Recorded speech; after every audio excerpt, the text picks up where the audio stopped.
How to add friends on GTA 5 that is not on your game session.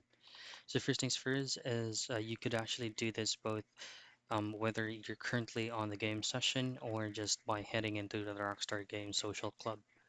So to do so, all you have to do at first is you must use the specific social or online menus to search for their username and profile.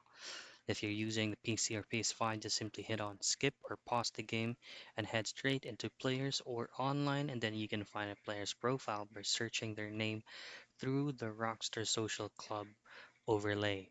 This is for PC, or by going into the online tab of players if you're using your console. And then just simply head straight into invite them. If they are not currently on your current game session, they will be receiving it once they accept it. They will automatically be redirected into the current session where you're in.